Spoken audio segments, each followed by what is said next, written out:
Amara Ellis was halfway through solving the impossible equation when the principal cut her off mid-sentence. "We've received reports you cheated," he said in front of the entire class. She hadn't even finished writing. Now cameras are rolling, her future's on trial, and the elite math league is desperate to erase her name before the truth comes out. But what no one knows, the real scandal hasn't even begun. Before we deep dive into this interesting story, subscribe to our channel and tell us where are you watching from. Share in the comments below. Preston Academy did not welcome you. It measured you. Every hallway gleamed with money. The marble floors reflected polished loafers and designer boots. Portraits of dead alumni stared down from gilded frames, their names engraved in brass, their legacies stitched into the school's DNA. For over a century, Preston had promised one thing: proximity to power. It produced future senators, CEOs, and Nobel laureates, but only if you came from the right bloodline. In room 304 of the West Building, the air was always 10 degrees colder. Honors Advanced Theoretical Mathematics had a reputation, not for the math, but for the minds it destroyed. Students whispered rumors of breakdowns, of 4.0 GPAs, unraveling like cheap thread, and at the heart of that room stood Dr. Malcolm Marshall. Part academic, part executioner. Tall, thin, with wire-frame glasses, and a voice like surgical steel, Dr. Marshall believed humiliation was part of the learning process. Excellence, he often said, is forged in fire. 3 weeks ago he had written an equation on the board. No context, no instructions, just a sprawling mess of symbols, matrices, and variables that seemed to mock the viewer. Problem X. "Consider it an invitation," he'd said that day, smirking. And a filter. The students had stared at it like it was written in a different language. They weren't used to failure. Carter Vance tried first, of course he did. Carter, with his spotless transcript, expensive watch, and the invisible shield of his father's name. He was the kind of student who corrected teachers mid-lecture, the kind who assumed success was inevitable. But after 2 hours of scribbling and muttering, he stepped away from the board in defeat, eyes glassy with confusion. Then came Brooke Halley, heiress to a data empire, known more for her ruthless intellect than compassion. She approached the board with confidence and left with a cracked voice and shaky hands. Others followed. None succeeded. In fact, none even got close. After 3 weeks, Problem X remained unsolved, an untouched monument to their inadequacy. The board had become a battlefield of half-erased formulas and ego-driven scribbles. And in the farthest corner, by the window, sat Amara Ellis. She wasn't supposed to be there. Not really. She didn't have the lineage, the connections, or the invisible web of favors most Preston students inherited. She had numbers, test scores, a guidance counselor who bent the rules, and a foster mother who drove her to campus in a rusted sedan that parked 5 blocks away to avoid judgmental stares. 17. Black. Foster child. Scholarship student. To the rest of Preston, Amara was a glitch in the system. She spoke rarely, dressed modestly, avoided confrontation like a second skin. But what they couldn't see, what they didn't want to see, was the way her mind worked, quietly, relentlessly. While Carter and Brooke performed brilliance for praise, Amara pursued it in silence. She didn't need applause, she needed truth. Every day after class, she copied Problem X into her notebook, not just the original form, but every failed attempt too. She studied their errors, traced the logic backward, found where pride had led them off course. She took it home and sat in the corner of her small bedroom, lit only by a desk lamp with a dying bulb, until her eyes ached. Sometimes her foster mom would glance in and shake her head. "Ain't no future in solving white folks' puzzles," she once said with a dry laugh, missing entirely what Amara was doing. But Amara didn't explain. She never did, because no one ever listened long enough to understand. That morning, room 304 felt heavier than usual. Dr. Marshall stood beside the whiteboard, arms crossed. "Still no progress," he said, more amused than disappointed. "You know what they say. Intelligence isn't what you know, it's what you do when you don't." The silence was thick. Then Carter, leaning back in his chair, made his voice just loud enough to be heard. "Maybe we should let the janitor try. I hear he's got a PhD in mopping." Laughter followed. Sharp. Easy. Amara didn't laugh. She didn't even flinch. She just lowered her gaze and tapped her pencil lightly on her notebook. 1 tap, 2. Then a pause. Brooke chimed in next. "Maybe we should just throw random numbers at it until something sticks. Isn't that how some people pass math these days? More laughter. A few students looked over at Amara, quickly, then away. Dr. Marshall didn't react. He never reacted when the cruelty was subtle, coded, wrapped in plausible deniability. Amara gripped her pencil tighter. She'd spent the night revisiting the equation again. But not like them, not chasing the answer. She broke the equation apart, piece by piece, until it spoke to her in rhythm, like a song underneath static. Everyone else tried to force it into shape. Amara listened. Now something clicked. She flipped back through her notes, skipped 3 pages, found a scribble from 2 nights ago, an odd pattern she'd ignored. She studied it, checked a variable, reapplied it to the segment in front of her. It fit. Her breath caught. She looked again. Not just one piece, but the whole structure realigned. The chaos had a pattern, a symmetry hidden beneath the layers. They'd all missed it because they were solving for X. But X wasn't the variable. It was the key. Amara sat back slowly. Her pencil hovered mid-air. Her heart pounded. She looked at the clock. 5 minutes left in class. Everyone else was packing up. This was the moment. She could stand, walk up, erase the board, show them, redefine how they saw her. But she didn't. Not yet. Because solving the equation wasn't the hard part. Being seen solving it. That was the risk. She closed her notebook gently. No one noticed. Not Carter. Not Brooke. Not Dr. Marshall. Except one person. Across the room, a girl, pale, pinched, silent, all semester, was staring. Not at the board, not at her own work. At Amara. Her eyes were narrowed. Not in curiosity, but calculation. And when Amara glanced up and met her gaze, the girl quickly looked away. But it was too late. Amara knew the look. It was the same look she'd seen in foster homes, in stores, in classrooms across her life. The look of someone who decided, you don't belong here, and I'm going to prove it.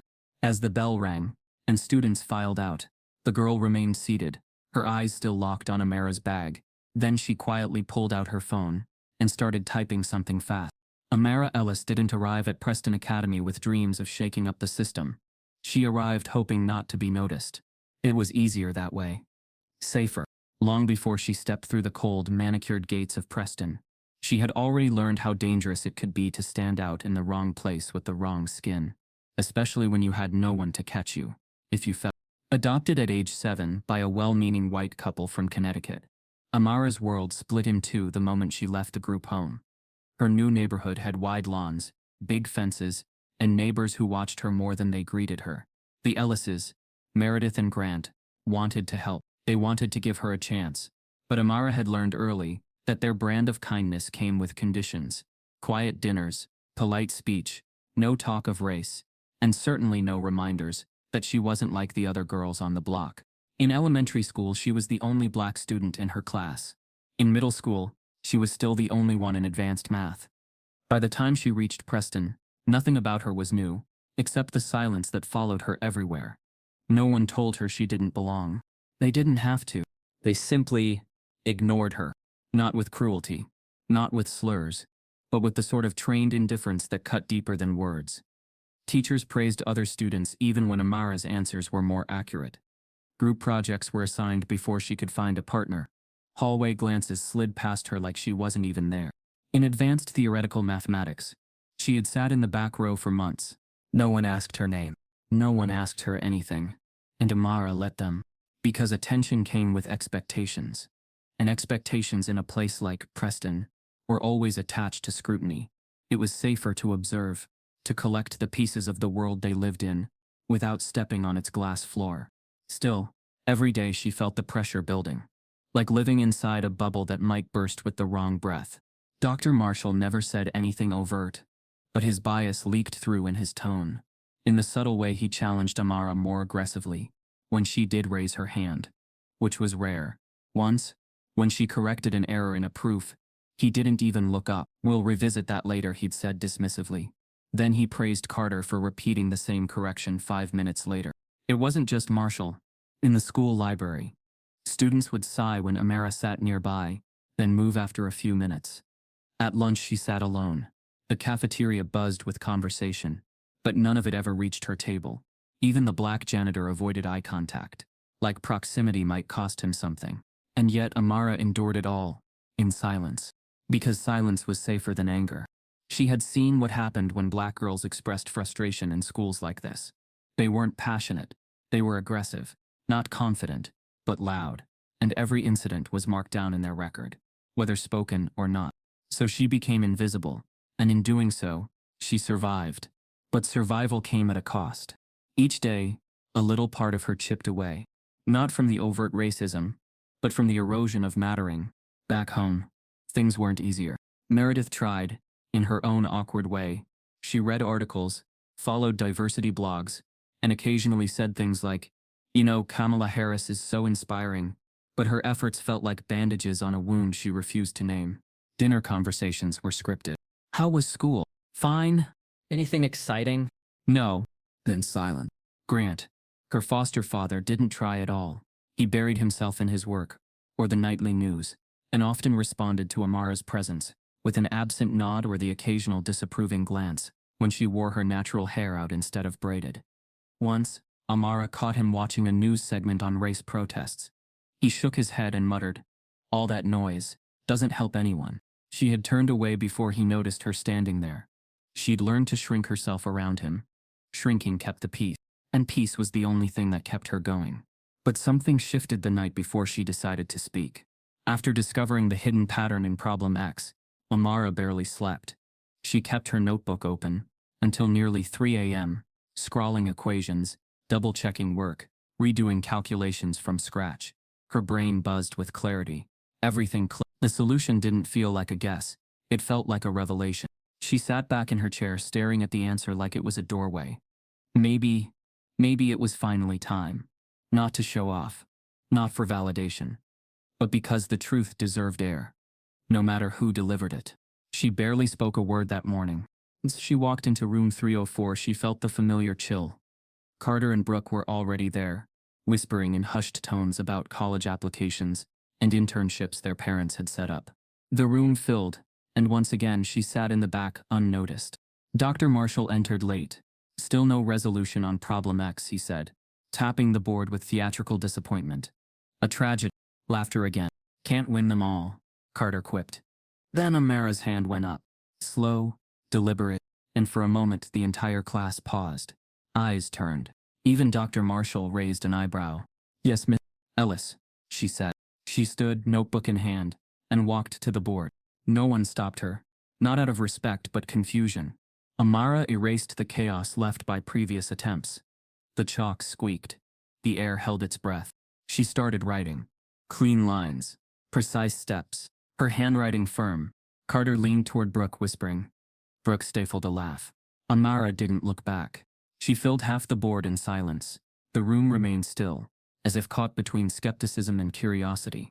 Her equations flowed with rhythm. Mathematical poetry. Then came the voice. A whisper. From the second row. Female. Smug. Poison-laced. "She's probably just guessing." It landed like a slap. And suddenly, the room cracked with tension. Amara paused. Her back stiffened. She didn't turn around. Didn't need to. Because even as she stood inches from proving what no one else could, she was still invisible to them. Or worse, visible, and resented for it. Before she could continue, Dr. Marshall stepped forward, slowly, and said, "That's enough. Return to your seat." And in the corner of the room, the same pale girl from yesterday quietly took a photo of Amara's notebook. Dr. Marshall's voice cut through the room like cold steel. "That's enough. Return to your seat, Miss Ellis." Amara froze mid-equation. She was only 2 lines from the final proof. Her chalk hovered, her breath caught between obedience and defiance. Every instinct told her to push through. But the way Dr. Marshall said it, clipped, final, commanding, reminded her exactly where she was. This wasn't a classroom, it was a fortress, and she had just dared to scale the wall. She set the chalk down. Not because she was wrong, but because she wasn't allowed to be right. As she walked back to her desk, whispers followed.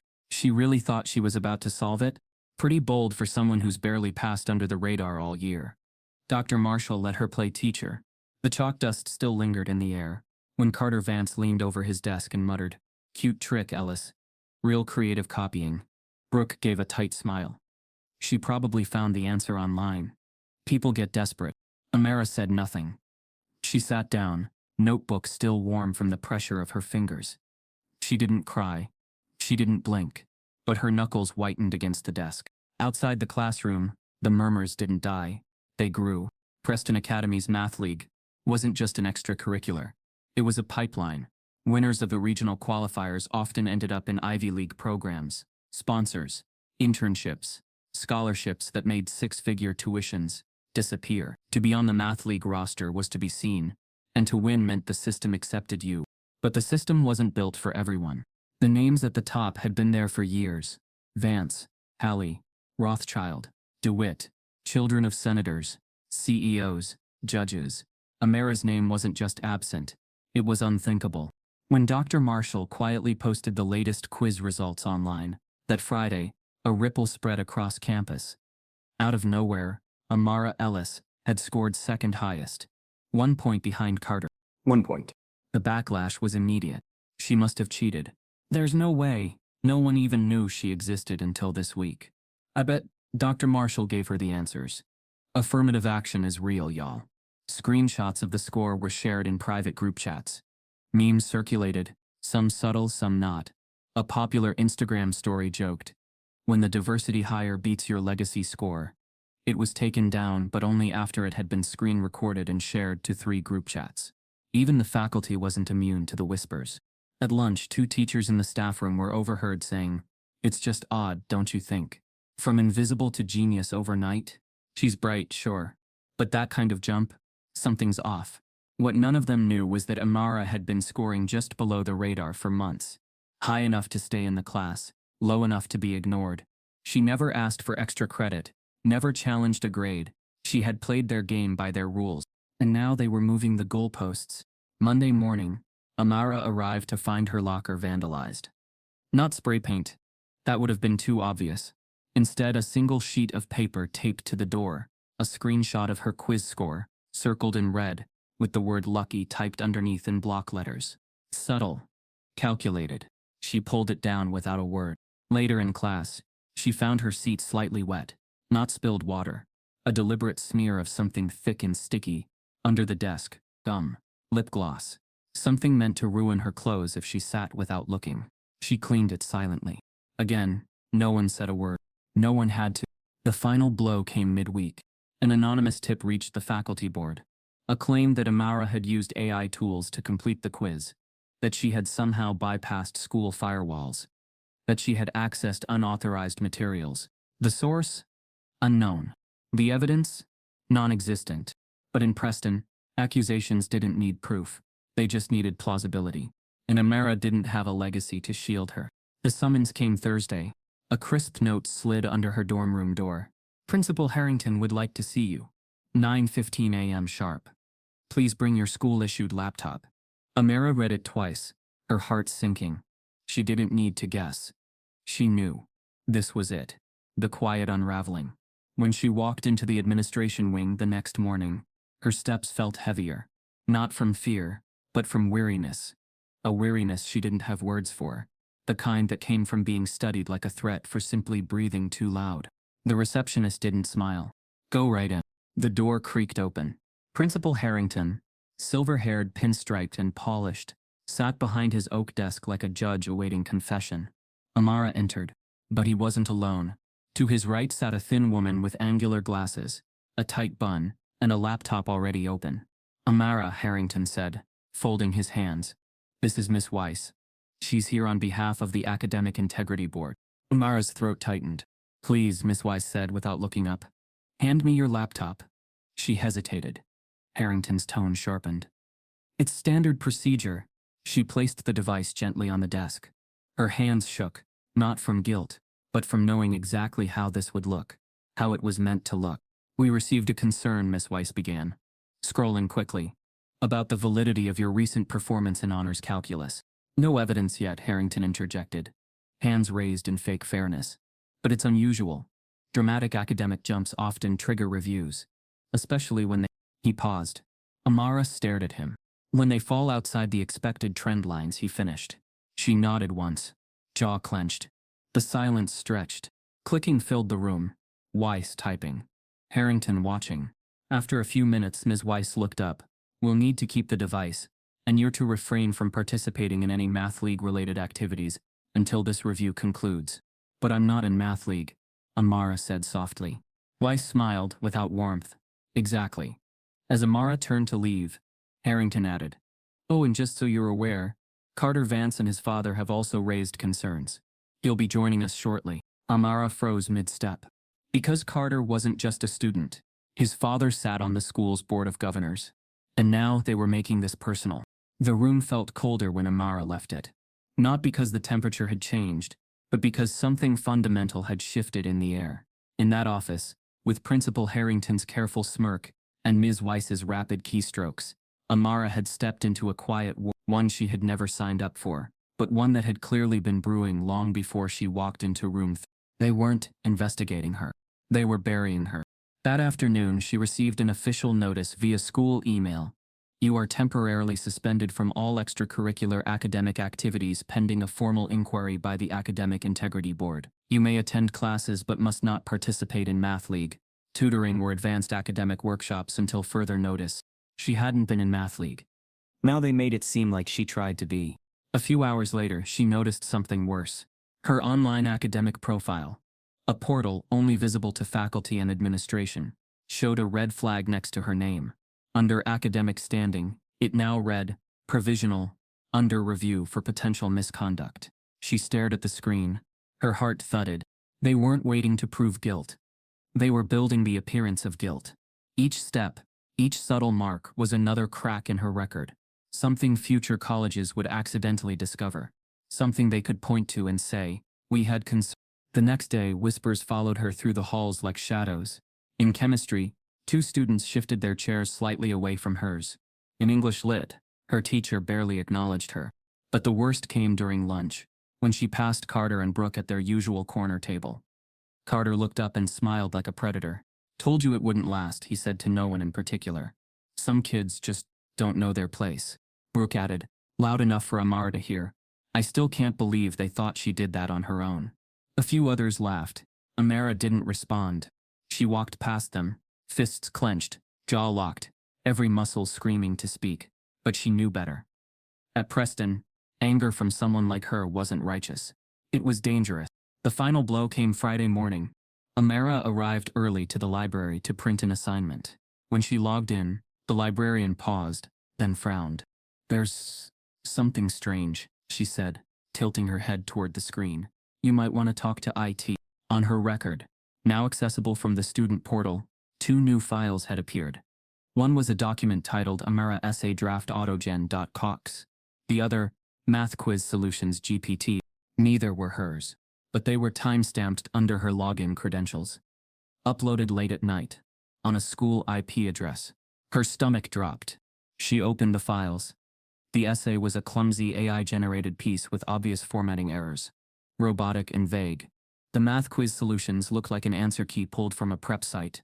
To anyone outside the system, it looked fake. But to anyone already doubting her, it looked like proof. Amara backed away from the computer. Dizzy. Someone had planted these. Someone with access. Someone who knew exactly what they were doing. She ran to her advisor, Mrs. Grayson, one of the only staff members who had ever treated her with patience. But when she knocked on the office door, it wasn't Grayson who answered. It was Ms. Weiss, the same official from the principal's office. Oh, hello again, she said with tight civility. Your advisor has been reassigned. Temporarily. Amara stood frozen. Why? Weiss smiled. Conflict of interest. No further explanation. No appeal. That afternoon, the faculty convened a private meeting in Conference Room B, the kind of meeting no one announced publicly, but everyone important attended. A circle of department heads, deans and senior staff. On the table, Amara's alleged misconduct. On the screen, her student file, the 2 suspicious documents, and a folder labeled Concerns Raised by Carter Vance. Amara wasn't invited, but she was discussed. She has no prior record, one voice said. But the evidence is clear, said another. She jumped too fast in rankings. That kind of leap, it doesn't happen without help. Then came the lowest blow of all. She lives with foster parents, correct? Is it possible? One of them assisted her. The room went still. Someone coughed. Then, another voice. almost too casually. "We do know Mr. Ellis worked in IT before retirement. Perhaps enough," said the Dean of Academics. But the damage was done. The suggestion was planted. And in rooms like these, that was all it took. Meanwhile, Amara sat alone in the library stairwell. Her laptop open, her notes spread out. She had no one to defend her. Her foster parents had yet to return her messages. She wasn't even sure they knew what was happening. She wanted to scream, to break something, to go up to Carter, to Brooke, to Dr. Marshall and ask why. Why her? Why now? But she already knew the answer. Because she had stepped out of place. Because she had challenged a system that preferred her silent. Because she had made herself visible. And visibility for someone like her was a threat. Later that day, she received a final notice. A decision regarding your academic standing is scheduled to be made Monday morning. A recommendation for temporary suspension has been drafted. It was over. They were pushing her out.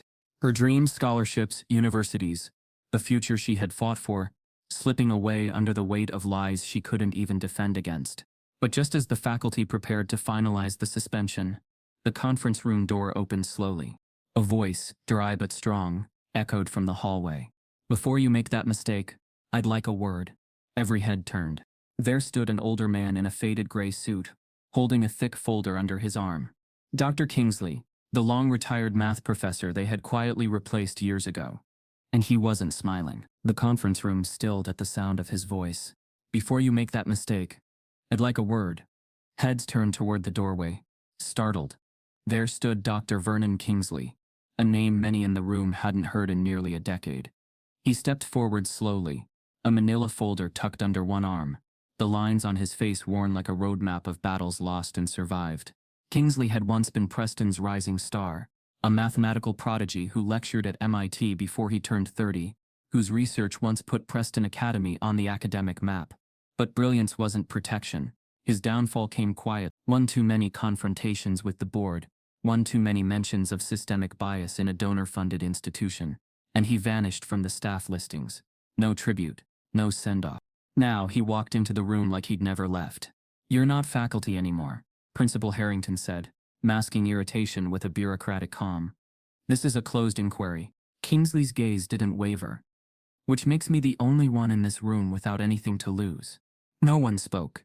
Even Ms. Weiss, poised and unreadable as ever, looked momentarily uncertain. "I reviewed Amara Ellis's scratch work," Kingsley said, placing the folder on the table. "What she did wasn't mimicry. It was original thought. Pattern-based induction layered with group theory and matrix logic. Work I haven't seen from a student in decades." Weiss folded her arms. "Handwriting on crumpled notebook paper doesn't invalidate digital evidence." "No, it doesn't," Kingsley said. "But digital evidence can be planted. Intuition can't." He opened the folder. Inside were scans of Amara's discarded work, equations mapped out over pages, variables marked, patterns circled. A chaotic storm of logic that only made sense if you truly understood what you were looking at. "This isn't AI," he said. "It's too messy, too human. She didn't solve the problem like a computer. She interpreted it. That's higher-order cognition. And your credentials to judge this are?" someone asked dryly. Kingsley smiled faintly. "I built the symmetry sequence curriculum you still use in sophomore year, before you updated the cover page and removed my name." The silence in the room thickened. He continued, "You're trying to bury a student for seeing something you all missed, just like you tried to bury me." No one replied, but no one dismissed him either. Later that day, Amara found him waiting outside room 3. "You're Amara," he said simply. She nodded. "I saw what you started on the board, and what you threw away. That wasn't just math, that was intuition." "I didn't think anyone would notice," she murmured. "No one was supposed to. That's how this place works." He gestured toward a bench. "Come, walk with me." They sat outside beneath the autumn trees. The wind scattered golden leaves across the pavement. For a while they said nothing. Then Kingsley began. "They erased me too," he said. "I challenged things that made this school uncomfortable. I pushed kids who didn't come from legacies. I asked why brilliance was only recognized in certain faces." Amara turned to him. "And they forced you out." "Quietly," he said, "like smoke from a blown-out candle." She swallowed. "They're trying to do the same to me." "No," he replied. "They were. Now we fight." He pulled a notebook from his bag. Old, leather-bound, filled with frayed pages, and dense handwriting. This is my first published proof. Got me into Princeton. Nearly got me fired from Preston when I taught it to a black student who wasn't supposed to understand it. Amara flipped through it carefully. The structure felt familiar. You think like this, he said, but better. She stared at the page, then at him. Why are you helping me? Kingsley looked at her hard, but not unkind. Because I know what it feels like to be brilliant in the wrong body. And because you're more than a student, Amara. You are a threat to the story they've written for themselves. Over the weekend, they worked side by side. Kingsley challenged her with complex sequences, exploratory logic chains, and alternate theorem models. Amara not only kept up, she occasionally pushed past him. At one point he handed her a decades-old unsolved equation. She solved it in less than an hour. He didn't speak for nearly 2 minutes after reading her proof. You're not just good, he said finally. You're generational. Amara didn't know how to respond. But for the first time in weeks, she felt seen, not as a problem, not as a glitch, but as something rare. Late Sunday evening, they sat in the math lab alone. The lights overhead buzzed faintly. Kingsley closed her notebook and leaned back. Let me ask you something, he said. Why this equation? Why were you the one to see the pattern no one else could? Amara hesitated. Her voice, when it came, was soft, but certain. Because I wasn't trying to solve it, she said. I was trying to understand why everyone else couldn't. Kingsley stared at her. And for the first time since walking into that conference room, he was the one left speechless. Because at that moment, deep in the school's main server, unknown to either of them, someone was editing Amara's academic log again. This time, it wouldn't be so easy to trace. And this time, it came from an official's login. The inquiry didn't end. It just shifted its shape. After Dr. Kingsley's defense, the faculty committee didn't admit wrongdoing or offer any apology to Amara. Instead, they rebranded the campaign against her as due diligence. A formal inquiry was launched. Emails flooded her inbox with requests to clarify timelines, restate methodology, and account for discrepancies. Every word was wrapped in civility. But the undertone was sharp. Prove yourself again. No one else had ever been asked to. The questions weren't about understanding her work. They were about finding holes in her humanity. Subtle traps, dressed up as fairness. She was told to produce documentation, timestamps, version histories. She did. They asked for more. At Preston, protocol wasn't protection. It was camouflage. Every day felt like a courtroom with no judge, only skeptics. In the hallway, students fell silent when she passed. Some whispered, some smiled with that same cruelty she remembered from early childhood. The kind that didn't need a slur to sting. She's not even denying it now. Heard her foster dad had a friend in IT. She's probably just some TikTok math savant. Copy-paste, win a medal. The most painful part? No one said these things to her. They said them around her, like she wasn't there. Like she was a rumor with legs. Even her teachers had changed. Dr. Marshall, who had once simply ignored her, now eyed her papers with suspicion. One afternoon, he made a point of reviewing her homework aloud in front of the class. He circled a correct answer. This is an advanced method. Can you explain how you derive this? Amara, calm but burning inside, walked him through it. He nodded once, then moved on without a word. It wasn't praise he was after. It was performance. He needed her to prove herself in front of everyone, as though her brilliance couldn't be trusted in silence. The inquiry team, led by Ms. Weiss and 2 academic board members, scheduled a closed hearing for the following Monday. Amara would be asked to present her process, defend her integrity, and respond to concerns about academic conduct. Kingsley helped her prepare, not just for the math, but for the game. They're not trying to find the truth, he warned her over coffee in the faculty lounge. They're trying to find a reason to discredit you. She nodded. I know. No, he said, leaning forward. I mean, they've already decided. Your only job is to make it harder for them to lie. Those words stayed with her. On Saturday, Amara sat alone in her dorm room. Her notes spread across the bed like armor. Her laptop buzzed with data, annotated proofs, date-stamped practice tests, screenshots of earlier drafts. She was ready. Then her email pinged. It was from the inquiry committee. Subject: final evidence confirmation. Student profile audit. Body: please confirm the attached version of your academic profile is accurate. This will be referenced in Monday's hearing. She opened the PDF. At first glance, it looked fine. GPA, course list, club participation. But then her heart stopped. Under independent research projects, a line had been added. Assisted by G. Ellis, guardian, former IT technician, unverified academic credentials, her foster father. He had never touched her work. She reread it, pulse rising. It was subtle, not an accusation, just a suggestion. But that's all they needed. She searched the file history, trying to trace the edit. It had been uploaded from an internal IP, no name. Just admin. She called Kingsley. He picked up on the first ring. They changed my record, she said, her voice tight. He was silent for a beat. Then, send it to me, right now. Across campus, a different kind of plan was unfolding. In the shadowy back halls of the admin wing, Carter Vance waited outside the records room. The building was nearly empty. Weekend hours kept most staff away. He tapped his school ID against the lock pad. It didn't buzz, but he wasn't here with his own access. He had borrowed an ID, not from a teacher, but from a student assistant in IT, a sophomore named Liam, who worshipped him, and had once bragged about the override badge he used to get snacks from the teacher's lounge. Earlier that week, Carter had smiled and said, "Hey man, mind if I test something with your badge for my tech elective?" Liam hadn't even asked why. Now Carter held it to the reader. The lock clicked open. Inside, the records room was dimly lit. Rows of server terminals hummed along one wall. Most data entries had transitioned to cloud-based archives. But physical backups still lived here. Encrypted flash drives, printed logs, and access timestamps. Carter moved quickly. He found Amara's profile folder on the admin interface and opened the metadata log. There it was. The recent changes to her academic record, hidden under a permissions layer most students didn't even know existed. He added one more line. Something minor, but damning. Under her quiz history, he inserted, "Device mismatch detected. Secondary device active during original submission window. Investigation pending." He closed the file, logged out.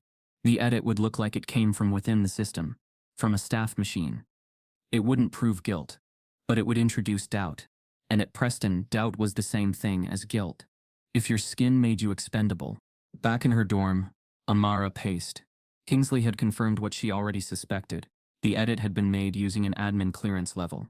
The implication wasn't just that someone had it out for her, but that they were inside. "I can't win this, can I?" she said. Kingsley's voice came through low and firm. "They want you to believe that. That's the game.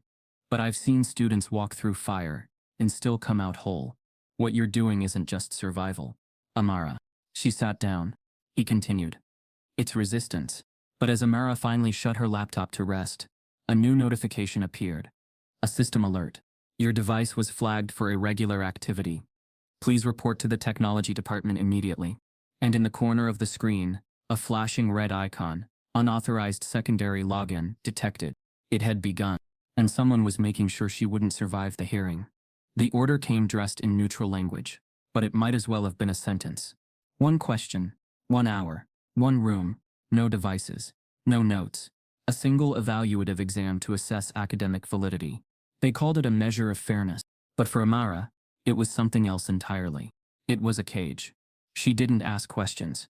She didn't protest. She read the email in silence and closed her laptop with practiced calm. But inside her heart was a fist. They were daring her to fail, daring her to crack under pressure, and worse, to do it publicly. That Monday, rain drizzled across Preston's tiled roofs, sliding down window panes like slow-moving tears. Students moved between buildings in silence, unaware that behind one locked door, the school's quiet war against Amara Ellis was reaching its boiling point.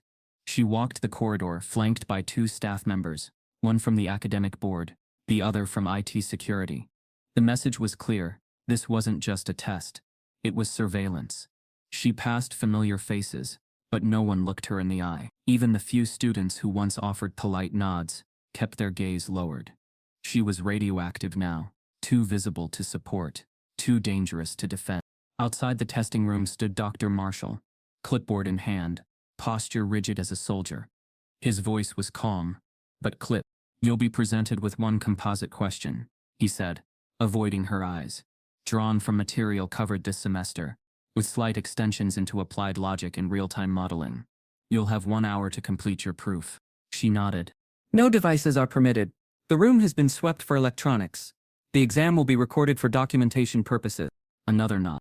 You'll be monitored by a live panel via closed circuit feed. No surprise there. Still no eye contact. Just a transaction. She stepped inside the room. It was smaller than she expected. White walls. No windows. One desk. One chair. A mounted camera blinking silently in the corner. The fluorescent lighting buzzed overhead with a low, mechanical hum. The only sound besides her own breath. She approached the desk. On it sat a plain exam booklet. Her name was typed in black ink across the top. Amara Ellis. Midterm Integrity Verification. A sealed pen lay beside it. Standard issue, labeled with a barcode. Even the ink was tracked. The door clicked shut behind her. The projector buzzed to life. A single question filled the screen. No multiple parts. No guiding substeps. Just one brutal prompt. Given a three-dimensional real-time resource optimization path, determine the minimum viable condition under rotational symmetry collapse using composite variable matrices. Show all reasoning. It was surgical, cold, precise. They didn't want a right answer. They wanted a crack. Amara's fingers gripped the pen. She took a slow breath and began. First, she reframed the prompt. Not because it was unclear, but because its clarity was designed to mislead. It mixed terms from multiple units, all valid, none commonly integrated. Most students would treat it like a logic puzzle. She knew better. This was an equation wearing a mask. She began structuring the framework. She charted the matrix boundaries, not from memory, but from understanding, creating visual anchors across the page. Her handwriting was clean, deliberate, the lines built on each other, forming a sequence of logic so tight that even she had to slow down to process it fully. Outside the testing room, in a dimly lit faculty lounge, the graders watched from a flat-screen display. 3 tenured professors from nearby institutions, neutral parties, supposedly. Their task, judge her work in real time, based on accuracy, flow, and originality. At first they sipped coffee and watched with mild curiosity. Then, silent. Then, leaning forward. She's retooling the prompt structure. One whispered. Another murmured. Wait. She just bridged 2 solution sets. That's an undergraduate method. The third? Silent. Taking note. Dr. Marshall stood at the back of the room. He said nothing, but his jaw locked tighter with every passing second. Back inside, Amara didn't glance up once. Her world narrowed to the page in front of her. Every decision she made was rooted in clarity. No eraser marks. No crossed-out scribbles. Just the smooth rhythm of someone working from instinct, not guesswork. Halfway through, she paused, checked the math backward, confirmed her endpoints. Then pressed on, connecting the logic bridge between her second and third vectors. A move so advanced it wasn't taught at Preston. A move Kingsley had shown her just 2 nights earlier. Her fingers moved faster now, not from panic, but flow. This was her language, and she was speaking it fluently.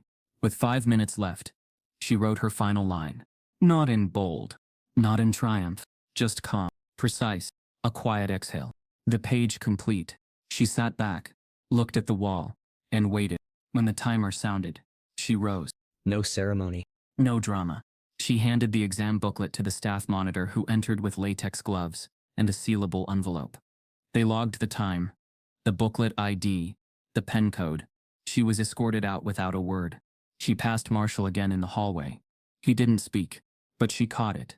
The flicker in his eyes. Worry. For the first time. An hour later, the grading panel submitted their notes. 3 separate reviews, all aligned, all perfect scores. One note read, "This isn't just a valid solution, it's original, clean, brilliant." Another, "She didn't solve the problem, she redefined how it was approached." And the final one, scrawled quickly but with evident awe, "She could be writing the curriculum, not taking the test." The results were forwarded to Principal Harrington with urgency. When he opened the report, he didn't react immediately. He read each line, then again, and then slowly, he sat down. He removed his glasses and whispered, to no one in particular, "Damn." But just as he reached for his phone to schedule the next board meeting, the door burst open. His assistant rushed in, face pale. "Sir, you need to see this." She placed a tablet in front of him. On the screen, A grainy surveillance clip. Muted. But unmistakable. Amara, seated in the testing room, focused, writing. And under the desk just for a second, a faint flicker of light. A blue glow. Then gone. But enough. The video had been posted anonymously. The caption read, "Caught in 4K. Preston's math genius cheated after all." The video was already trending. And the storm was only beginning. As Harrington's phone buzzed with calls from board members and emails from angry parents, Amara sat in her dorm, unaware, staring at the rain sliding down the glass, until her phone lit up with a notification. Amara Ellis exposed is now trending. When the footage of Amara Ellis's flawless midterm proof leaked online, it didn't come with a caption that praised brilliance. Instead, it came wrapped in a lie. Caught in 4K math cheating scandal. Instantly, the clip went viral. Even before the school could respond, headlines had splashed across education and mainstream media. Black genius silenced by elite institution. Invisible math whiz exposed, or erased. Talk shows debated whether the school's silence was guilt. Podcasts dissected her every gesture. Amara, who had walked into that room to prove nothing but the truth, found herself at the center of a digital storm she never invited. In the halls of Preston Academy, the storm arrived first via email. The administrator's inbox flooded with forwarded clips, angry messages, petitions, threats. One parent wrote, "This school is a joke. Protect your own." Another, "You can't code this kind of brilliance. Admit you hide the next Einstein." One even threatened to pull their children out of the school altogether, unless Amara was punished. At recess, the cafeteria had turned into a deafening echo chamber. Students clustered in groups, phones in hand, showing each other the video. Some had tearjerker memes. She just solved them. But they erased her. Others had cruel edits. Cheat, cry, get a ride out of town. Her name trended, and the echoes from the internet found shape in real mouths. At home, Amara's foster parents saw the headlines too late. Meredith gasped at the intrusion into their living room. Grant stared at the TV, silent. Meredith finally murmured, I didn't know it would go this far."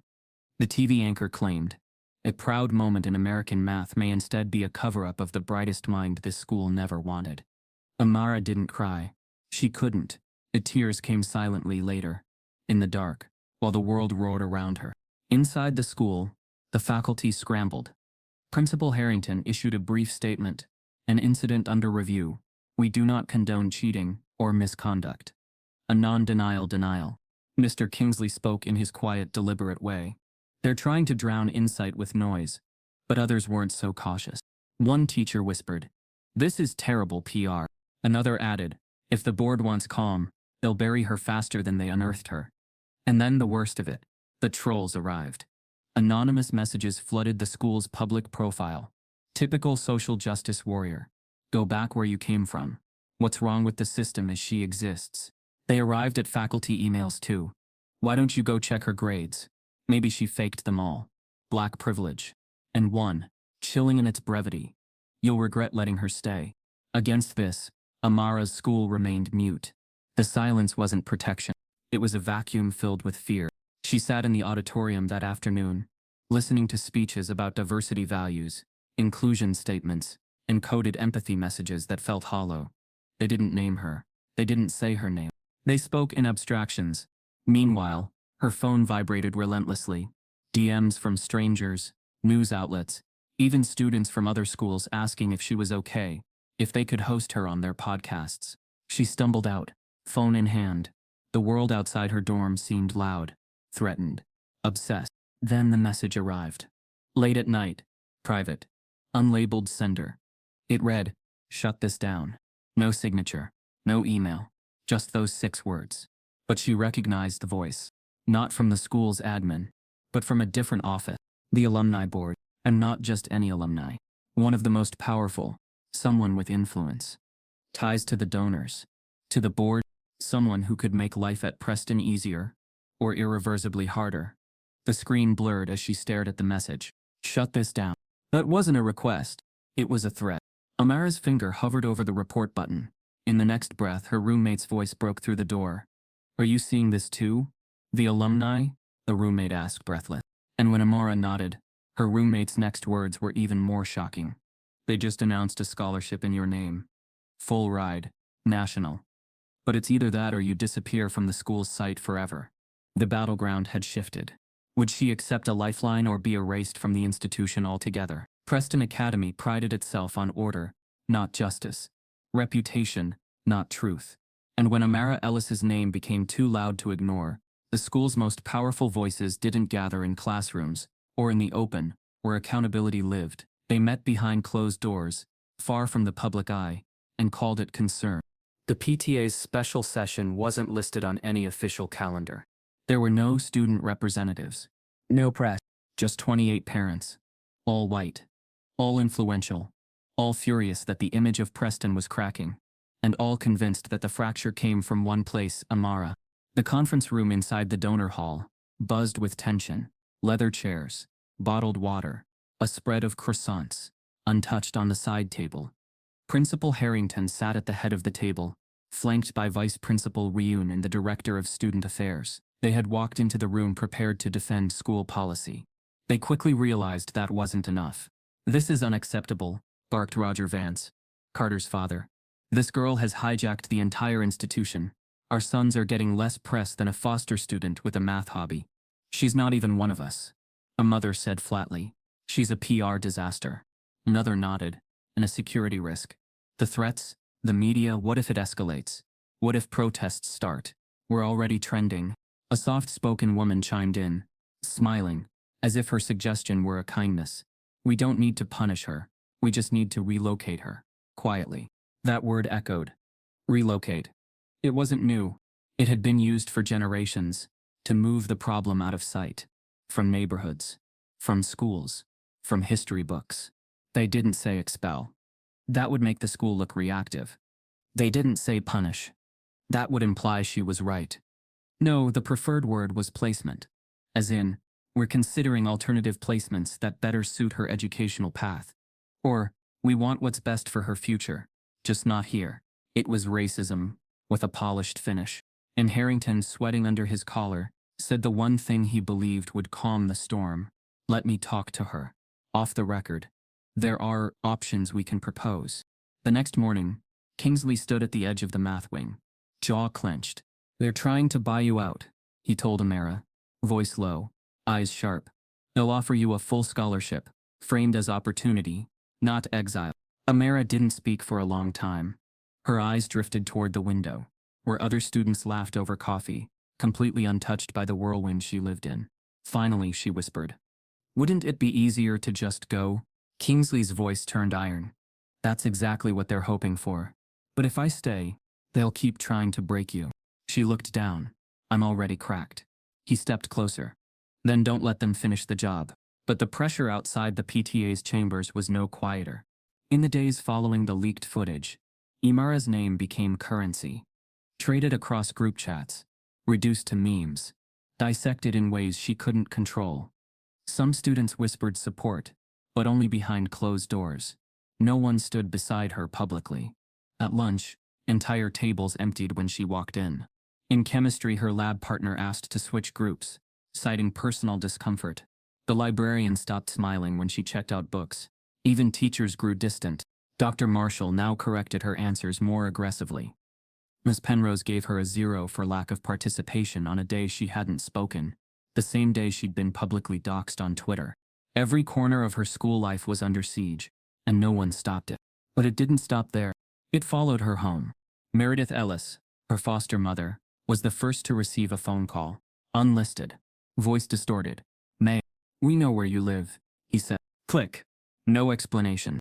No threat needed. The message was clear. The next morning, Grant Ellis found a folded note taped to the mailbox.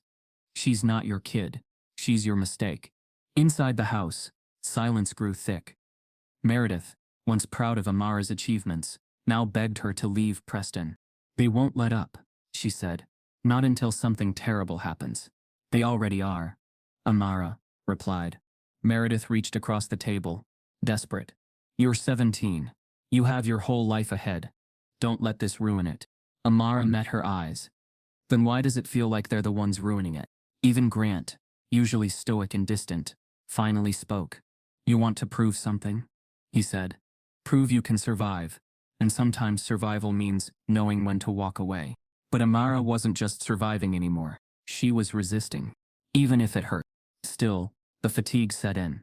The fear. The exhaustion of being questioned at every turn. The exhaustion of knowing you're brilliant but having to perform it over and over to people who will never admit they see it. She stopped sleeping through the night. Stopped writing. Stopped smiling. She started walking with her shoulders hunched, as if carrying the weight of everyone's disbelief. And still, they came for more. The final straw came on a gray Thursday morning. She approached her locker like any other day. Students around her moved quickly, some brushing past her, others slowing just enough to whisper, never loud enough for a teacher to hear. Her combination clicked. She opened the door, and there it was, a folded piece of paper. No envelope. No name. Just 4 words, scrawled in tight handwriting on lined notebook paper. Go back where you came from. The words hit her like a punch to the ribs. For a moment, she couldn't breathe. She stood there frozen, her hands clenched into fists. And then, she felt it. A presence. She turned her head slowly. Down the hall, leaning casually against the wall, was Carter Vance. His expression was unreadable. Not smirking, not frowning, just watching. Too long, too still. She didn't have to ask. She knew. And as she turned back to her locker, ready to close it, she noticed something else. Tucked behind the note, barely visible, was a photocopy. Her midterm, her graded midterm. With her name crossed out in red, and Carter's name typed over it. The final blow wasn't silence, it was theft. The paper still smelled like toner. Amara held the photocopy in her hands, crisp, fresh, deliberate. It was her midterm proof, her work, her structure, her logic, the lines she'd carved under the harsh buzz of a surveillance camera, with her future dangling by a thread. But her name wasn't on it. Instead, typed in neat black ink, at the top of the page, Carter Vance. Her name had been crossed out, not erased, not hidden, just slashed. Like a reminder that she was never supposed to be here in the first place. No signatures, no fingerprints, just the theft, perfectly executed. And when she turned around, down the hallway, Carter was there, standing half-shadowed near the lockers, his arms folded, watching her. He didn't smirk, didn't gloat. He just nodded once, slow and smug, then walked away. Amara didn't move for almost a full minute. The hallway noise, footsteps, lockers banging, voices laughing faded into a hum. She looked back at the paper. There, in the margins, was her handwriting. The loops, the tiny check marks she made when reviewing her own work. They hadn't even bothered to hide it. They expected no one to look closely. They expected no one to care. That's what the system taught. You don't have to erase her, just write over her. And that's what they'd done. Later that day, she placed the photocopy on Kingsley's desk. He stared at it for a long time. His jaw worked silently, but his expression didn't crack. Not anger, not surprise, just disappointment. Not in her, but in how predictable it all was. They're not trying to ruin your name anymore, he said quietly. They're trying to replace it. Amara didn't reply. Her arms were crossed tightly, her shoulders stiff. They're rewriting history while it's still being made, Kingsley added. And they think no one's watching. Amara looked away. Maybe no one is. Kingsley shook his head. That's the part they've underestimated. The next morning, she woke up to 36 new emails. The subject line of the first one made her sit upright in bed. Formal offer of admission. Columbia University. She blinked, stared. Read it again. The body of the email was even more surreal. After reviewing your recent academic work, including your midterm proof and supporting documentation, we would be honored to offer you admission to Columbia's undergraduate mathematics honors program. Effective immediately, you are being awarded a full academic scholarship, with housing and mentorship from our advanced theoretical research team. She sat there frozen. She hadn't applied, hadn't even considered Columbia yet. But they had seen her. Not because Preston submitted her name, but because the internet had done what the institution wouldn't. Validate her. The story exploded within hours. By lunchtime, the headlines were everywhere. Black teen genius gets Ivy League offer after exam scandal. School tried to erase her. Columbia gave her a platform. From racism to recognition, math prodigy Amara Ellis gets the last word. Preston students couldn't avoid the story. Even if they tried, it was on the homepage of national news sites, trending on Twitter, dissected on TikTok. Everyone had an opinion. In the cafeteria, a table of seniors watched the headline flash across a phone screen. One of them scoffed. Colombia's just trying to look woke. Another chimed in. So she gets a full ride for crying on camera. A third muttered, Carter should sue. That was his proof, right? No one corrected them. Because that's how lies work. When said confidently enough, they echo louder than truth. In contrast, the school remained eerily silent. No statement, no public congratulation, no acknowledgement, not even a well done. Because Colombia's offer hadn't just validated Amara, it had humiliated Preston. Inside the administrative wing, Principal Harrington was already drowning. Emails from trustees, furious calls from donors, demands for answers. How did this happen? Why wasn't she on our radar? Who gave Colombia her midterm? One board member snapped. Do you realize how this makes us look? A girl we're investigating gets handpicked by an Ivy League? They weren't angry at the injustice. They were angry they hadn't controlled the narrative. And now, the country was watching. Elsewhere, Carter Vance was in freefall. His father, Senator Roger Vance, pulled strings immediately. That night he appeared on a conservative podcast, smiling smoothly into the camera. What we're seeing is a cultural overcorrection, he said. A child with an online following is now being used to signal progressive values, not academic excellence. The host nodded. So it's not about her work, you're saying? Oh, I'm sure she's smart, the senator replied. But genius isn't proven by hashtags. It's proven by legacy, merit, consistency, and that is what we're missing in this conversation. The quote went viral within hours. Merit, not hashtags. Coded, but clear. The backlash was swift. But so was the support. One camp called Amara a diversity pick.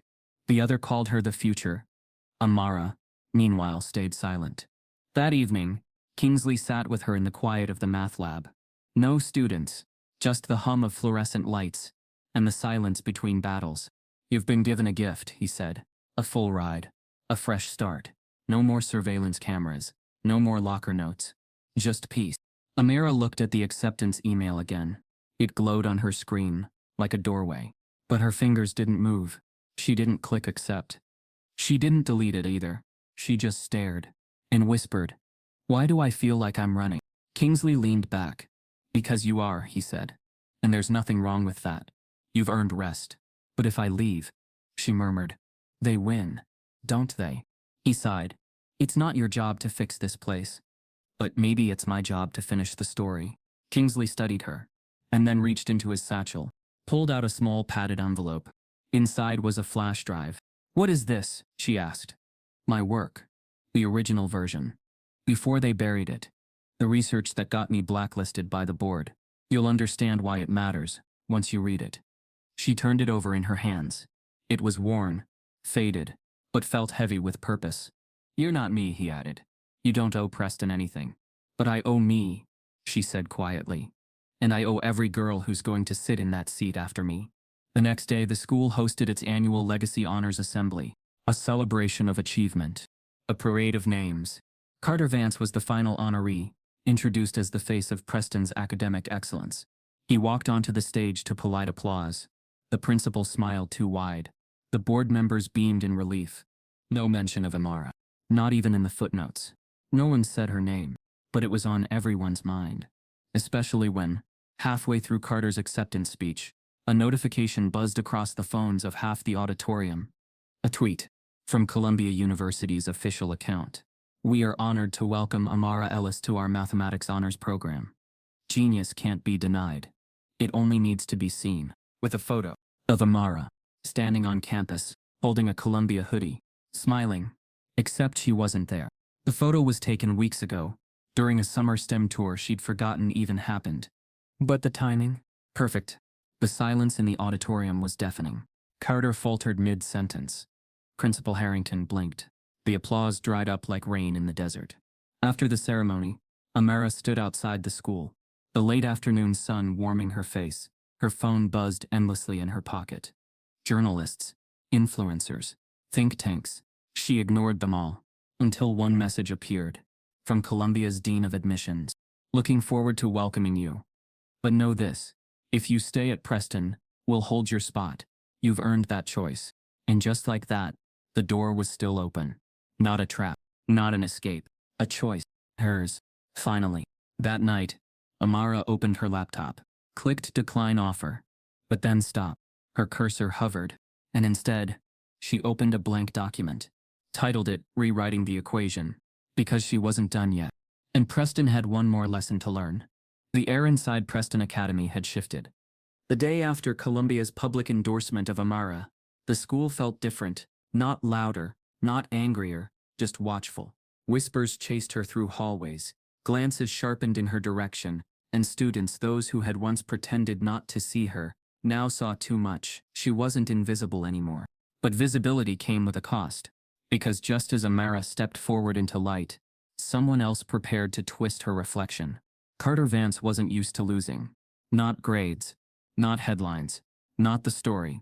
And right now, the story wasn't his. He watched as Amara's face made its rounds across national outlets, education journals, and influencer reels.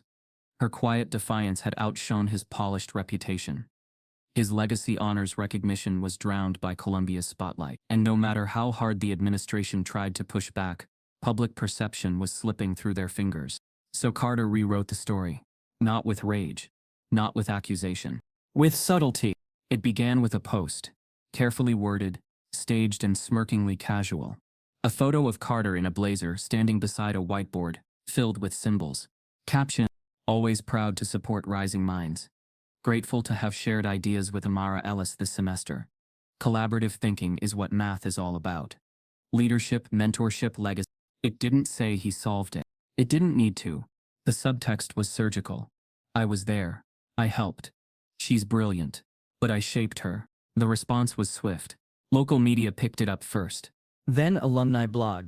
Then education newsletters. Eager for a balanced perspective. A podcast headline read, Was it a partnership? Inside the academic friendship between two prodigies. Preston's PR office didn't deny it. They leaned into it quietly. A redemption arc for Carter was easier to sell than confronting the truth about what he'd done. Suddenly, invitations rolled in. Carter was asked to speak on a youth leadership panel. He was quoted in an article about academic collaboration in Gen Z. An elite tutoring company reposted his photo. And at the center of it all, the lie. Amara first saw the post while walking back from the library. Her phone buzzed repeatedly with tags and DMs. Did you see this? He's trying to take your work. Are y'all working together now? She stopped cold on the sidewalk. Read the caption twice. Then a third time. Then stared at the photo of Carter standing beside a fake equation, his grin wide and practiced. Her stomach turned. Not from shock, but from recognition. She'd known this would happen. Kingsley had warned her. They won't always fight you directly, he'd said. Sometimes they'll praise you while dragging you down. That's how they protect their own. She stormed into the math lab, shaking. Kingsley looked up, immediately reading her expression. He's taking credit, she said flatly, dropping her phone on the desk. Kingsley picked it up, scanned the caption, and sighed. Subtle, strategic, disgusting. He's being invited to panels about mentoring me.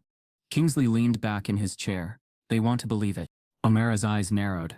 Why? Because if he helped you, then Preston helped you. If he guided you, then the institution stays clean.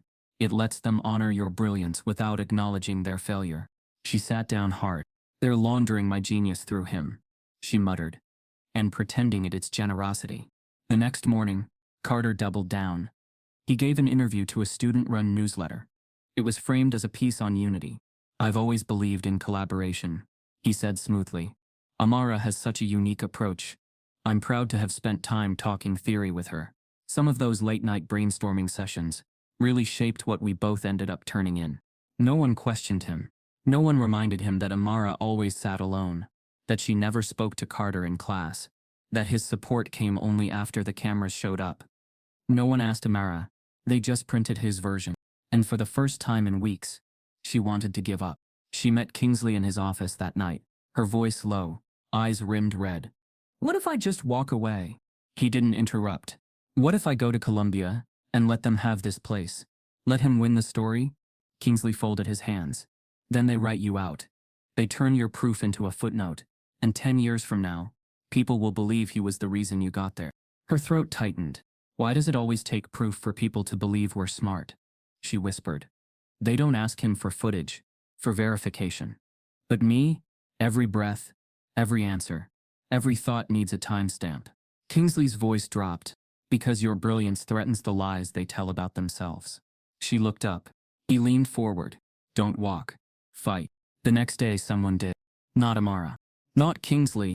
A student. Unknown. Anonymous. But brave. They uploaded a silent clip to a file-sharing site. Titled simply, What Really Happened? It was grainy. Black and white. A classroom security feed. But clear enough.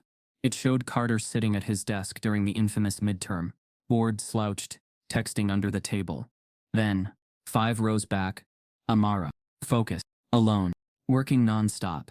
The camera zoomed in on the board. She rose. She walked. She solved. No Carter. No help. No whisper. Just her doing the impossible. The clip went viral. Within hours, blogs and news channels reversed course.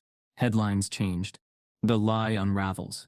Carter Vance's false mentorship exposed. Video disproves collaboration claims. Genius was solo. Preston student's legacy in jeopardy. After false statements, Carter tried to backtrack. He posted a clarification. I never meant to imply I wrote her proof. Just that I supported her journey. It didn't work. The damage was done. Even the podcast that once celebrated him deleted his episode. That evening, Amara stood at the edge of the soccer field, alone. She watched the wind rustle the flags along the fence line. Her phone buzzed again. She didn't check it. Instead, she opened her notebook, the original one, filled with scribbles and annotations, the one no one else had ever touched. And she began writing again. Not for them, Not for a grade. but for herself. Because no matter how many times they tried to rewrite her story, it was hers. And now, she was ready to finish it. As she turned the page, her phone finally buzzed with a name she hadn't expected. Mr. Harrington. And the voicemail he left? We need to talk. The board is requesting you speak at this Friday's Legacy Gala. They want to make things right, publicly. But Amara had learned the game by now. And she didn't trust their spotlight. Not without conditions. Not without power. Not without a plan. The invitation from Principal Harrington sat in Amara's inbox like a trap disguised as an apology. We'd be honored if you'd deliver a few remarks at the Legacy Gala. The board believes your journey deserves recognition. It's time to move forward. Recognition. After weeks of silence, lies, and manufactured mentorships, they wanted recognition. But Amara had learned to hear the difference between praise and pacification. She didn't respond. Instead, she made her way to the one place in Preston that still felt honest. The old, dim math lab where Mr. Kingsley stayed late, long after the rest of the building dimmed. She found him at his desk, staring at an open book, lost in a thought that seemed older than the school itself. I got an invitation, she said. He didn't look up. To be honored, to be handled. Now he glanced at her. You're right, he said softly. Then closed the book and pushed it aside. Come, he said, standing. Amara followed him, not out of curiosity, but instinct. Whatever was coming next, she could feel it in her ribs. They left the lab and walked through a hallway most students never used, one that hadn't been repainted in decades. The walls were lined with faded portraits, names etched on plaques, none of them familiar, all of them white. At the end of the corridor, Kingsley unlocked a narrow door. Behind it was a storage room. Not dusty, not abandoned. Curated. Tidy rows of boxes, organized stacks of notebooks, folders labeled in precise handwriting. He led her to a single filing cabinet. Top drawer. He opened it, pulled out a brown leather journal. Aged but cared for. This, he said, was mine. Before they told me I didn't belong here. Amara froze. She hadn't asked for this. Hadn't even guessed. But suddenly, everything made sense. Kingsley had always seen her. Not because he was the nice teacher, or the progressive ally, but because he had been her, long before hashtags and headlines. Long before Colombia. Long before Carter Vance or viral clips. He handed her the journal, and finally spoke the story that had lived in his silence. In 1978, I was a sophomore here, only black student in the advanced track. I didn't talk much, just solved problems they hadn't even assigned yet. I made it to the state math championships, won 3rd place. He paused. They announced the results, and spelled my name wrong. When I corrected them, they said it didn't matter. It's just a certificate, they told me. Don't get sensitive. He sat down slowly. I submitted a paper, a theory about prime number distribution. Radical for its time. The department head said it wasn't original. Accused me of copying from a paper that didn't even exist. Amara's stomach tightened. They banned me from publishing. Quietly. Said I could finish school but not compete anymore. So I graduated. Taught elsewhere. Then came back decades later. Figured I'd stay quiet. Just tea. He gestured at the journal in her hands. But when you raised your hand that day, when you solved the impossible, I remembered what they stole from me. And I couldn't stay quiet anymore. Amara turned the pages slowly. At first it looked like typical math formulas. Charts, calculations. But then she saw it. The patterns. The structures. He was mapping relationships between prime numbers and irrational exponents that still hadn't entered mainstream curriculum. Entire proofs with annotated self-critiques. It wasn't just brilliant. It was decades ahead of its time. Her fingers trembled. They buried this? She whispered. They said I was too ambitious. Or too black. Kingsley's eyes didn't flinch. Same thing here. She looked up. They did to you what they're trying to do to me. He nodded. But you have something I didn't. What's that? Visibility. A voice louder than their erasers. And me. For a long time, neither of them spoke. The journal lay between them, like a secret passed from one survivor to another. Finally Amara asked, why now? Because you're not just solving math, Amara. You're solving memory. Every time you write your name on the board, you rewrite the names they tried to erase. Her throat tightened. She thought of all the quiet black kids who never got to become loud. Who folded their brilliance into notebooks. Who never saw a Colombia email in their inbox. She closed the journal gently, like a sacred text. Then asked, can I share this? He hesitated. Then nodded. But not at their gala. He added, make them come to your classroom. As Amara left the room, something inside her had shifted. The fury was still there, but now it had roots. Now it had history. She wasn't just fighting for her future. She was fighting for Kingsley's past, for every prodigy they silenced, and every theory they never let bloom. The next morning, Amara walked into the main office and handed the secretary a sealed envelope. To the board, she said. Inside was her RSVP to the Legacy Gala. Only 2 words. I'll speak. But she had one condition. They wouldn't be writing her speech. She would be. And this time they wouldn't be able to silence it. They dressed it up like progress. Banners draped in gold and navy. A massive LED screen that flashed National Youth Mathematics Summit, Innovation, Equity, Legacy. Rows of polished chairs lined the hotel ballroom, filled with academics, journalists, and students flown in from across the country. This time, the invitation hadn't come with condescension or PR cleanup. It came directly from the summit board. National organizers, not Preston, who'd been following Amara's journey since the leaked midterm footage. And this time, there would be no administrators controlling the mic. The ballroom shimmered under soft lights. A sea of eager faces, some curious, others cautious. A live feed streamed the event to 2 universities, classrooms and social platforms. Hashtags trended before the keynote even began. Backstage, Amara stood in the wings, staring at the podium. It was simple, unremarkable. But to her it looked like something else entirely. Like a courtroom. Like a battlefield. Like a final exam with no formula. 5 minutes, a technician whispered. She nodded, eyes fixed forward. Her palms were dry, her breath steady. But inside, she was shaking. Not with fear, but clarity. They introduced her gently. No theatrics.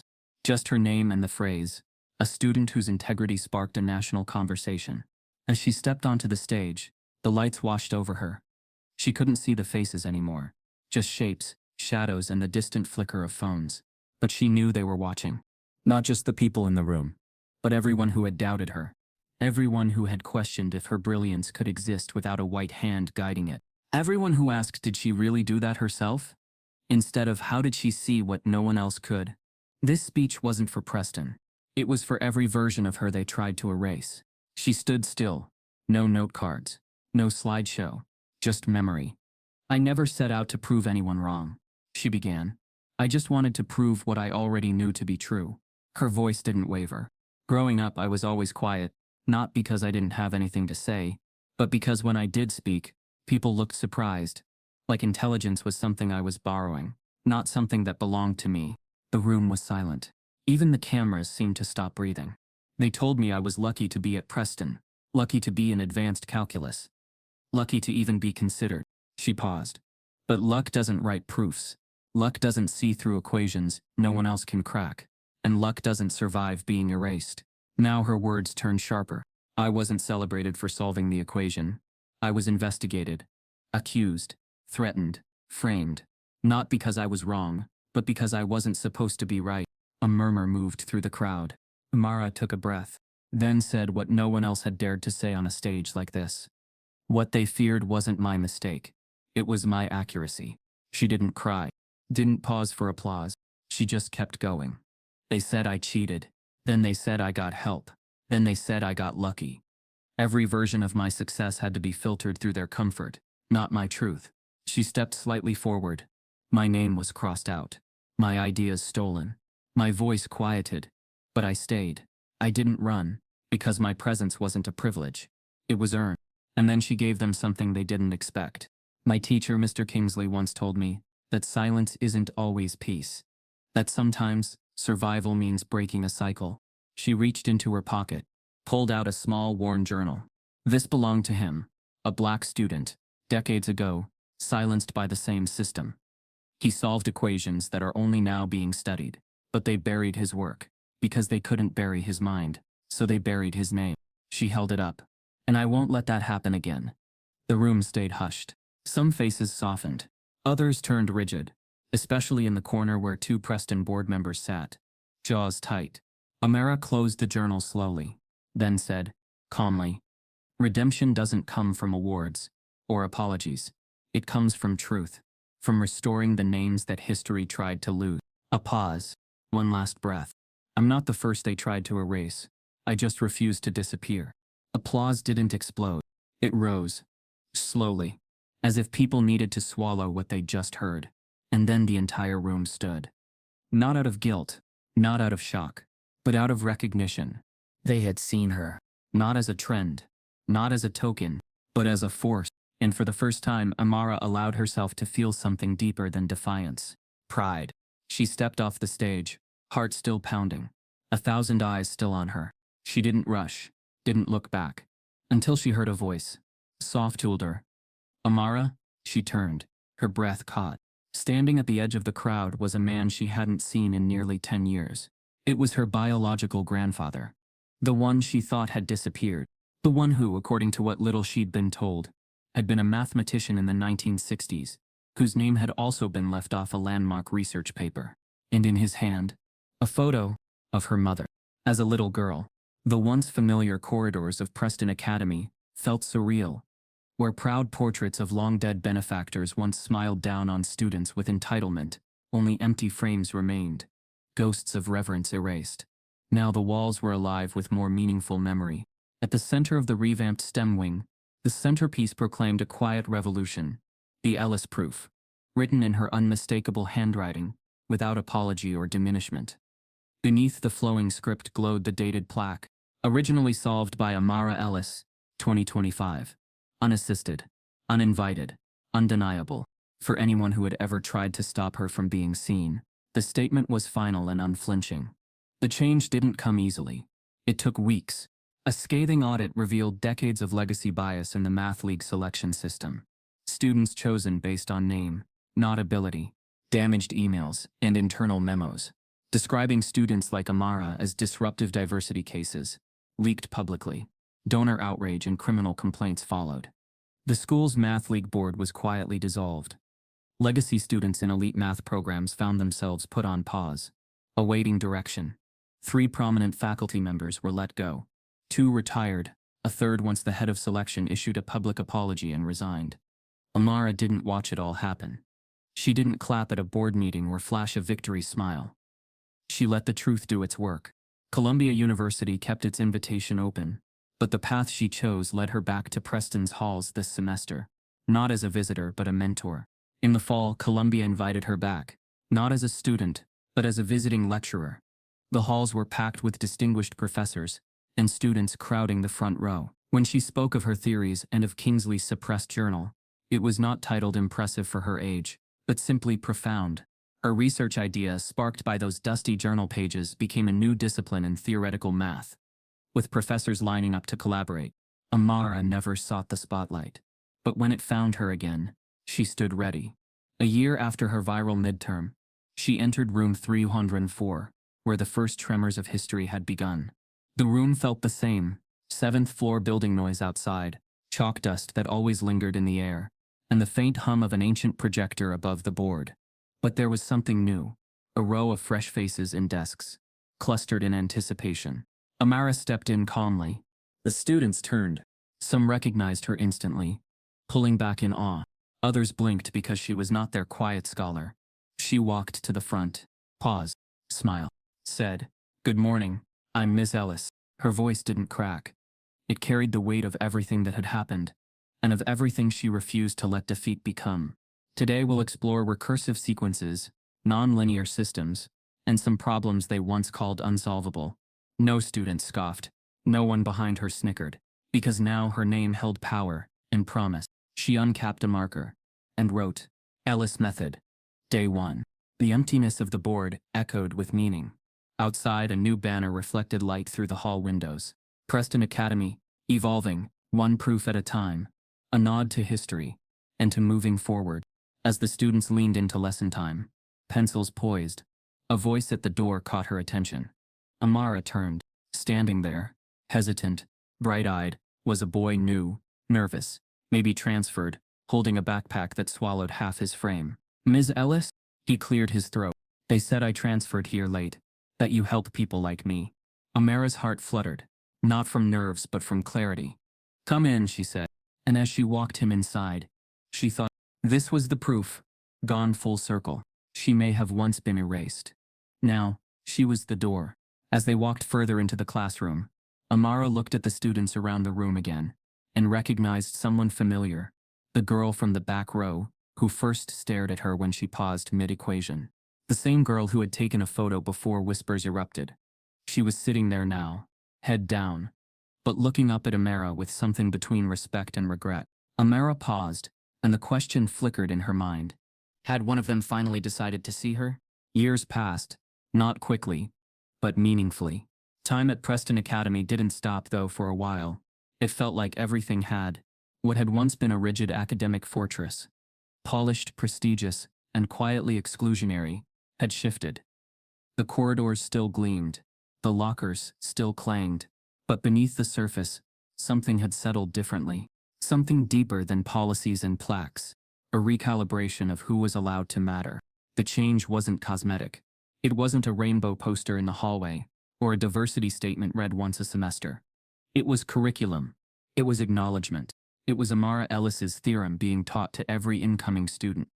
In advanced mathematical structures, Week 3 was dedicated to pattern recognition beyond the visible. And there, in the textbook position between Fermat's last theorem and Gödel's incompleteness theorem, was a chapter titled, "The Ellis Insight," a complete breakdown of her proof, annotated with her own original margins, preserved and published in academic journals. Students solved her equation, learned from it, built on it, but more importantly, they learned the story behind it. Because by then, Amara wasn't just a name. She was part of the school's DNA. She had returned as an educator. Not full-time, she was far too busy conducting research, mentoring students nationwide, and occasionally giving lectures that drew standing ovations at Ivy League halls. But she returned to teach one course each spring. Proof and Power, Mathematics and Memory. It wasn't just math. It was a reckoning. Inside room 304, nothing had been repainted. The same whiteboard, same window. But the energy? It pulsed with memory. Each semester, the class filled with students who'd heard stories about her. Some skeptical, some inspired, but all aware that sitting in her classroom meant learning more than formulas. It meant understanding how truth doesn't always shout. Sometimes, it waits. And sometimes it writes its own name back in, after being erased. On the 10th anniversary of her theorem, Preston held a campus-wide assembly. No donors. No PR stunts. Just students, teachers, and a screen projecting a quote in black serif font. Brilliance isn't what shines the loudest. It's what remains after doubt fades. Amara Ellis. They unveiled a new wing that day, the Ellis Center for Underrepresented Mathematicians. And across the courtyard, a group of younger students stood outside room 34, waiting for class to start. Among them was a girl. Small, quiet, skin like polished onyx, eyes that studied the patterns in conversation, not just numbers. She hadn't spoken much all year. Not because she lacked confidence, but because she'd seen what the world did to loud black girls with sharp minds.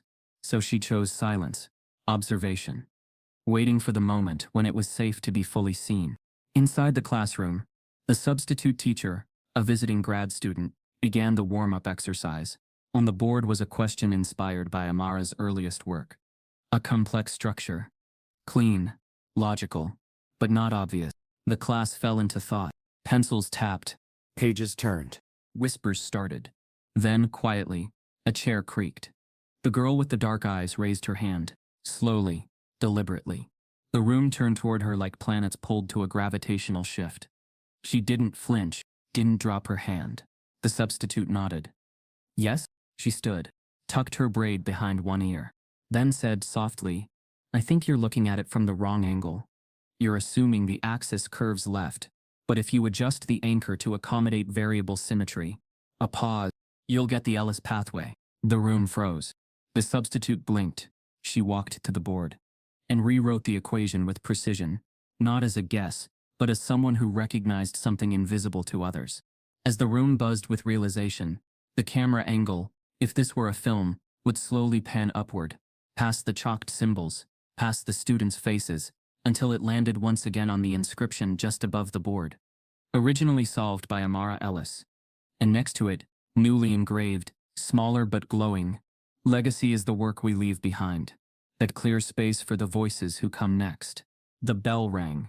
The girl gathered her things quietly. And as she stepped outside, she noticed someone watching from across the courtyard. Amara. Not in a suit, not giving a speech, just there, casual, leaning against the wall, observing. The girl hesitated, then gave the smallest nod. Amara returned it, because she knew, that look in the girl's eyes, that wasn't ambition, that was recognition, the kind that says, I'm not the first, but I won't be the last. As the students poured out, the hallway filled with the regular noise of a school in motion. But inside room 304, one student stayed behind. He approached the board, stared at Amara's name, then slowly added a line beneath it, in faint pencil. Watch me next. No one should have to fight this hard, just to be seen as enough. If this story shook something inside you, if you've ever been overlooked, doubted, or dismissed because of who you are, type yes.